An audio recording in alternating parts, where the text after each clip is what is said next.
Good afternoon friends, আশা করি তোমরা সবাই ভালো আছো, সুস্থ আছো। আমরা তো জানি ইতিমধ্যে টি-20 ওয়ার্ল্ড কাপ চলছে, আমেরিকা ও ওয়েস্ট ইন্ডিজ যৌথভাবে হোস্ট করছে। কিন্তু আজ থেকে শুরু হয়ে যাচ্ছে আর একটা স্পোর্টসের খুব বড় ইভেন্ট। এমন কোনো ছেলে নেই বা এমন কোনো ব্যক্তি নেই যে ফুটবলকে ভালোবাসে না, যার ফুটবলের প্রতি প্রেম নেই। বিশেষ করে আমাদের বাঙালিরা, মোহনবাগান বলো, ইস্টবেঙ্গল বলো, একটা আলাদাই আবেগ। তো আজ থেকে ফুটবলের একটা খুব বড় ইভেন্ট ইউরো কাপ 2024 শুরু হয়ে যাচ্ছে। এবারে ইউরো কাপ হোস্ট করছে জার্মানি।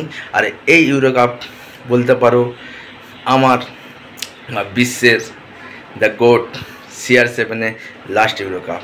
তো আজ থেকে ইউরো কাপ শুরু হয়ে যাচ্ছে, আর এর সরাসরি সম্প্রচার তোমরা দেখতে পাবে সনি স্পোর্টস নেটওয়ার্কে। আর যদি মোবাইলে দেখতে চাও তো জিও সিনেমাতে। এবারে ইউরো কাপের প্রথম ম্যাচ জার্মানি ও স্কটল্যান্ডের মধ্যে হতে চলেছে রাত 11টা থেকে। তোমরা সনি স্পোর্টস নেটওয়ার্কে দেখতে পাবে। এই ইউরো কাপে আমরা হ্যারি কেনকে দেখতে পাবো, এমবাপ্পেকে দেখতে পাবো, মডরিচ আছে, টনি ক্রুজ আছে এবং অবশ্যই CR7 আছে। তো যেহেতু এটা CR7 হয়তো লাস্ট ইউরো, হয়তো CR7 কার আমরা বেশি দিন মাঠে দেখতে পাবো না। তো সেই জন্যই বলছি, যারা যারা CR7 ভক্ত আছে, যারা যারা CR7কে ভালোবাসো, তো অবশ্যই তাদের কাছে একটা বিগ অপরচুনিটি। আর যারা ফুটবল ভালোবাসো তো আজ থেকে রাত জাগা শুরু করে দাও।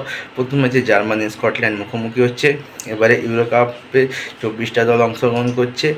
4টে করে প্রতি 6টা গ্রুপ আছে, প্রতিটা গ্রুপে 4টে করে টিম আছে। প্রথম ম্যাচে জার্মানি স্কটল্যান্ড মুখোমুখি হচ্ছে।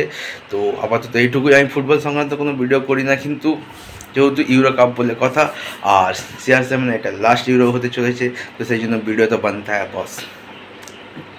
কারা কারা ইউরো কাপ দেখছো, কারা কারা ইউরো কাপ নিয়ে এক্সাইটেড আছো, কারা কারা কোন টিমকে সাপোর্ট করছো, আমাকে কমেন্ট করে জানাতে পারো। দেখা হচ্ছে একটা নতুন ভিডিও নিয়ে, ততক্ষণ টাটা।